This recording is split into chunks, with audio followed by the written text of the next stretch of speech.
Means $3. James Franco is a pretty weird dude. He stars in big box office films, where he and his buddies fuck around and make a respectable film with good fun in it. He never really is considered one of the top tier actors whose name is associated with awards. Part of this is because the big movies he is in aren't out to win awards, they're out to make money. And he does a pretty good job of it, but there's an artistic auteur side to him. He dabbles and is pretty committed to his side projects where he can be more artistic. He has done quite a few of those films, but none have really had any major success. He plays around what traditional cinema can be, since it's very cookie cutter right now. And when I started directing, it came back into my head as a possibility. I knew that it would be a challenge if I wanted to stay faithful to the spirit of the novel. When some say something can't be done, he challenges that notion. That entire speech was to set up the type of mindset one needs to have in order to watch As I Lay Dying. This is one of those James Franco projects where he tries to challenge the perceived notions of what cinema is and what it can and can't do. It's a project that he has set up for himself to create a film from a source material that everyone said was impossible to make into a film. As I Lay Dying's source material is a 1930 novel written by William Faulkner. The novel genre is Southern Gothic, which means it focuses on grotesque themes, sometimes has supernatural elements, but mainly focuses on damaged and delusional characters.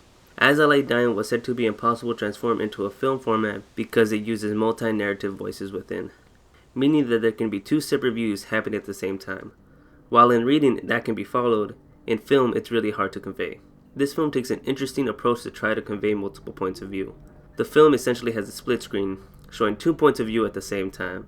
It's an interesting stylistic choice, but it is so that the film isn't slowed down. Another way this could have been done is having a scene and reverse tracking and having a different scene in the same space and time as the first. Even in this more streamlined approach, the film is quite long, with the runtime of almost 2 hours. The plot of the film follows a family that has a dying mother, and when she passes away, they make a journey to take their mother to be buried in her hometown of Jefferson, Mississippi.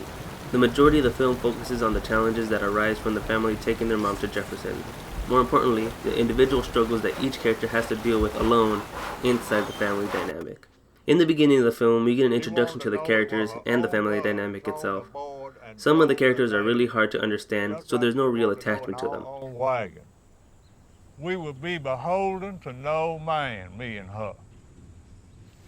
The accent is probably the worst part of the movie besides the pace. These actors aren't that great, so the accent doesn't cause any attachment to them.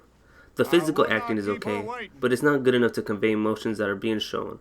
And with the little understanding that I can get from some of the dialogue, sometimes I'm lost. While the family is transporting the coffin, they run into a huge problem. The bridge is broken that they need to pass, and they cannot cross with the wagon. When they try to cross the river, they get caught in the current, the mules are lost, and the wagon is destroyed. One of the brothers breaks his legs and they cannot continue, but through persistence, they are able to keep along the track and get to Jefferson. While there is much more to the plot, I feel the biggest strength of the film is the individual struggles that each family member has. In the book, there's an insight to the inner monologues of the characters. The film conveys this by having headshots of the characters still in the memory and having flashbacks of the story. Franco explains how he came up with this idea.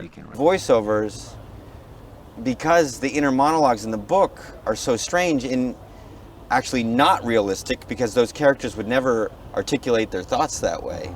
I came upon this idea that we could do it like the confessionals that they do in reality TV. In Survivor, you see the characters doing their trials, and then they go off to the confessional and speak directly to the camera. I saw something Dale told me not to tell nobody. It's not about Paul, and it's not about Cash, and it's not about Joel, and it's not about Joey Dale, and it's not about me. The ending of the film has a bit of a twist, so I will not spoil it, but the ending leaves the characters in a worse state from where they started. The film isn't for everyone. It may be for no one. But when you look at the story behind the film and the production, it becomes interesting. Franco has a lot of balls to make this film. It's an exploration of what cinema can be and where it can end. Or better yet, can it end? This source material was said to be impossible to make into the film format, and James Franco said no, it could be. There is endless ways to make films. Rules need to be broken and new innovations need to be made. The format is pliable but has become stale and wooden. The techniques that are moved aside with the moniker that they don't work is killing the art form. This film isn't that great. I would give it a 4 out of 10.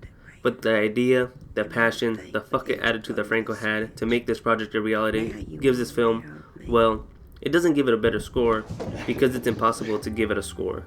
You only get what's in the frame, and I think that's the important thing. Why do I lie?